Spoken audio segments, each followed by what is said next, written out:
supor que toda vez que você for fazer uma cena triste, você vai pensar no seu animalzinho de estimação que morreu. Olha só como isso vai fazer você entrar num looping de tristeza de uma coisa que aconteceu na sua vida. É uma das técnicas proibidas de atuação. E se um dia você for fazer alguma atuação, for chamado para um teste e alguém te falar isso, corre, porque é uma técnica banida. Você não pode fazer isso. Oi, tudo bem? Então, gente, antes de eu começar o assunto do vídeo, eu só gostaria de vir aqui e agradecer a todos vocês pelos 2.700 inscritos. O canal está crescendo cada vez mais e eu só tenho a agradecer a todos vocês por estarmos conseguindo muita coisa nesse ano de 2022. Então, pra gente continuar atingindo cada vez mais metas, eu peço para que, por favor, você deixe o seu like, a sua inscrição, compartilhem com seus amigos e nas suas redes sociais e não esqueçam de assistirem os anúncios até o final, porque dessa forma eu ganho dinheirinho para reformar o meu quarto. Caso você não saiba o que aconteceu com o meu quarto, eu vou deixar o link do meu último vídeo aí na descrição para vocês. Bom, mas sem mais delongas, vamos logo ao que interessa. Se eu não me engano, não sei se foi no final de 2021 ou bem no comecinho de 2022, eu vim aqui e falei pra vocês que eu consegui realizar um dos meus maiores sonhos, que era começar a estudar algo relacionado à atuação. Bom, eu consegui começar a estudar. Pra gente leiga como eu, lá quando eu ia começar a estudar ainda, a gente pensa em um cenário de ator e atriz muito diferente do que na realidade ele é. Por conta disso, eu separei aqui 5 tópicos para vocês, para explicar um pouquinho melhor mais ou menos como que funciona por trás dos bastidores. Eu sei que muita gente tem curiosidade, tem muitas dúvidas, como eu tinha, então eu acredito que esse vídeo vai ajudar demais essas pessoas que têm curiosidade. E também, isso não precisa ser necessariamente utilizado só na parte de atuação, das séries, filmes, novelas, também no próprio YouTube isso pode ser utilizado, porque, gente, isso aqui, eu falando com a câmera, consequentemente vocês vendo depois, isso é uma atuação. Eu falo isso com propriedade, que o que vocês veem não é nem 10% do que acontece na minha vida. Normalmente, uma pessoa que grava vídeos não vai vir aqui no pior dia dela e falar coisas tristes, entendeu? Talvez algumas pessoas que assistam há muito tempo até percebam algum comportamento diferente, mas a gente tenta ao máximo não transparecer os nossos problemas, as nossas tristezas aqui pra vocês. Por quê? A gente quer que isso aqui seja entretenimento. Então, isso também pode servir de grande ajuda pra você, caso você queira abrir um canal no YouTube, ou você já tenha, e queira umas diquinhas. Então vamos lá. Vamos começar pelo primeiro tópico, que é atuar exige estudo. Nossa, Samantha, mas como assim atuar exige estudo? Como que funciona?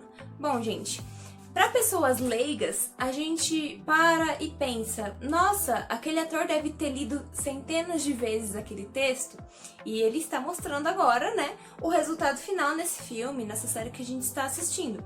Não, a gente pensa que atuar é ler o texto e falar ele, não é assim que funciona. Quando eu aprendi isso, eu fiquei tipo, como assim? Caso você não saiba, existem várias, mas várias técnicas mesmo de atuação. Como funciona uma técnica de atuação? Vou falar bem por cima, tá bom? Basicamente, uma técnica de atuação te ensina a criar um personagem, desde as partes boas até as partes ruins, como defeitos, qualidades, o que ele gosta, o que ele não gosta. Ele faz você entrar na personagem, ou seja, é como se fosse um teste. Por exemplo, você vai ter um dia X da sua semana, onde você, desde a hora de você acordar até a hora de você ir dormir, você vai ser a personagem. Por exemplo, vamos supor que eu tenha que fazer uma personagem chamada Amanda. Então, eu estudei essa personagem chamada Amanda por uma semana. E aí, depois que eu estudei de segunda a sexta essa personagem, eu decidi que na segunda, como eu já sabia bastante coisa, eu já posso viver a personagem. Então, quando eu acordar na segunda-feira da outra semana, desde a hora que eu acordar até a hora que eu dormir, eu não vou ser a Samantha, eu vou ser a Amanda. Um exemplo muito besta. Se eu não gosto de peixe e a Amanda gosta, eu vou ter que gostar de peixe. É um exemplo bem simples, só para vocês entenderem mais ou menos o que eu estou falando. Se eu sou introvertida e a Amanda é extrovertida, nesse dia eu vou ser extrovertida. Eu não vou me comportar como eu, e sim como uma outra pessoa. É confuso? É, mas quando você estuda as técnicas de atuação, tudo fica muito mais fácil. Eu não estou me aprofundando nesse assunto, porque senão esse vídeo vai durar 1, 2, 3 horas. Porque exige muito estudo e você precisa ler muitas vezes, escutar várias vezes para você entender como funciona uma técnica de atuação. Falando em estudos, a gente também pode até conversar referente a por que os atores brasileiros quase nunca aparecem na gringa. No Brasil, a gente tem o costume péssimo de pensar que a gente não precisa estudar para ser ator. E isso é mentira. Quando eu falo a gente, eu quero incluir quase todos os brasileiros, incluindo diretor, ator, todas as pessoas que estão por trás das câmeras, ou de frente para a câmera, ou quem tá assistindo. A gente não pensa que ator tem que estudar. Ele só tem que pegar aqui o caderninho dele, ler qual que é a fala dele e depois transparecer para a câmera. E não é assim que funciona. E esse é o motivo pelo qual a gente não vê brasileiros na gringa. Por quê? Lá na gringa é um padrão altíssimo de exigências de estudos. Para você entrar em uma série, em um filme, eles são muito exigentes. Eles querem entender qual que é a técnica que você está usando, entendeu? E por aí vai. É muito profundo. E eu sei disso porque eu tenho acesso a algumas escolas estrangeiras. Eles ensinam bastante coisa pra gente também. E é muito alto. Então é por isso que a gente vê pouquíssimas pessoas por lá. A verdade é que o brasileiro tem um pouquinho de preguiça de estudar, né? A gente sabe disso. Agora vamos para o nosso segundo tópico, que é: você não faz a personagem, você é a personagem. Isso entra lá no exemplinho que eu dei lá atrás, falando da Amanda e da Samantha. Então, você tem as técnicas, onde você vai se aprofundar nessas técnicas, escolher qual a mais adequada e qual você prefere trabalhar mais. Aí você vai montar lá todo o livrinho do seu personagem. Por que o livrinho? Vou dar um outro exemplo, tá? Pra você fazer uma personagem, você tem que entender tudo que ela gosta, o que ela não gosta, os estímulos dela, tudo, literalmente tudo. Sabe a pessoa que você é hoje? A sua personagem tem que ser exatamente como você. A forma como ela cresceu, o que ela aprendeu a gostar, o que ela aprendeu a não gostar e por aí vai. Você meio que vai ter que criar uma pessoa do zero, entendeu? Desde a fase de criança, vamos dizer assim, até a fase adulta. Lógico que você não é obrigado a criar uma pessoa desde lá de quando ela nasceu até os 30 anos dela. Isso depende muito do que você vai atuar, qual que é o seu personagem, se você é um protagonista e por aí vai. Então, por exemplo, eu tenho uma melhor amiga e eu tenho uma pessoa que eu não gosto. E aí eu tenho uma fala num filme, por exemplo, onde eu vou deixar isso bem claro. Eu vou chegar na minha melhor amiga e vou falar: olha, sabe fulana de tal? Eu não gosto dela. Mas não é simplesmente você falar isso pra câmera. Você tem que montar uma história. Por que eu cheguei neste momento pra eu saber que eu não gosto daquela pessoa? Se você não tem essas informações de por que eu não gosto de fulano, você tem que criar.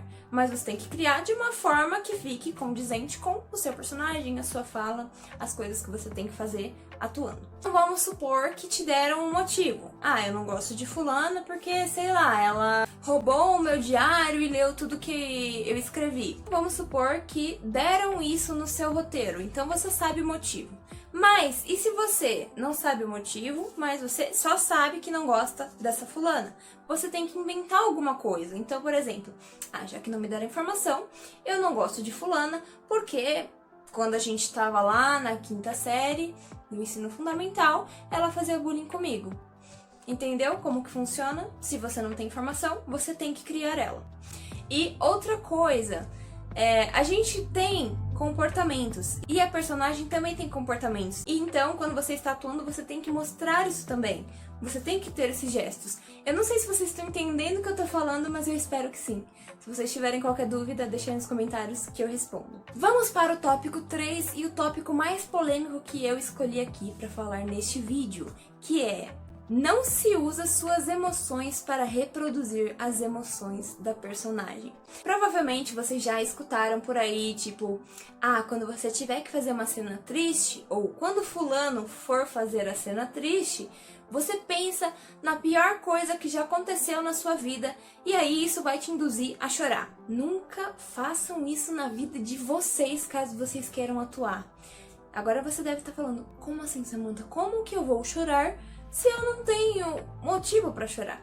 É aí que entra aquilo que eu falei no segundo tópico, que é, você vai criar as emoções da personagem. Você tem que fazer uma cena que você precisa chorar. Nunca escolha o momento da sua vida onde você ficou muito triste e chorou, como por exemplo, sei lá, morreu um parente, morreu meu bichinho de estimação, aconteceu coisa X. Nunca façam isso, por quê? Isso gera gatilhos na pessoa. Isso pode gerar traumas mais do que esses acontecimentos geraram na sua vida. E como que isso acontece? Porque você vai ficar revivendo aquele momento. Vamos supor que toda vez que você for fazer uma cena triste, você vai pensar no seu animalzinho de estimação que morreu. Olha só como isso vai fazer você entrar num looping de tristeza de uma coisa que aconteceu na sua vida. É uma das técnicas proibidas de atuação. E se um dia você for fazer alguma atuação, for chamado para um teste, e alguém te falar isso, corre, porque é uma técnica banida. Você não pode fazer isso. Então, para você chegar na cena X onde você tem que chorar, você tem que criar uma emoção da personagem lá atrás que fez ela chorar. E sempre dividir o que é a personagem e o que é você. Você nunca pode juntar as duas coisas. Isso faz muito mal pra gente, muito mal pro nosso psicológico.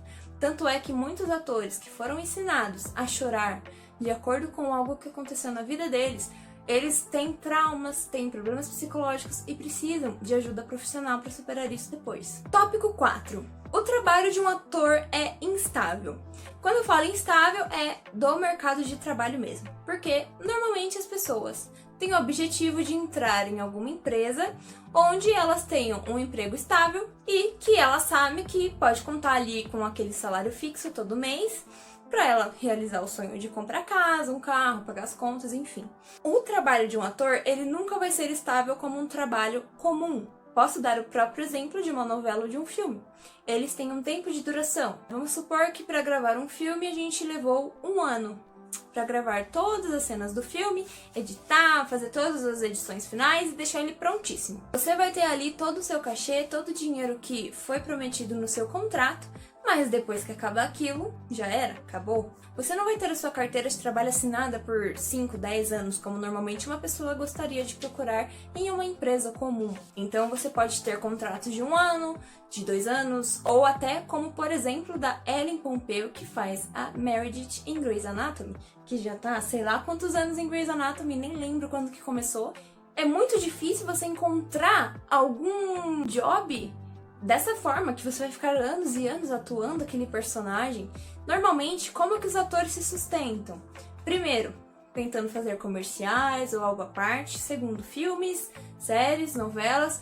E tem atores que começam a inovar, então fazer algum trabalho por fora, tem alguma loja, ou realmente trabalham sendo ator e algum outro emprego. É muito difícil você contar com aquele dinheiro fixo, entendeu?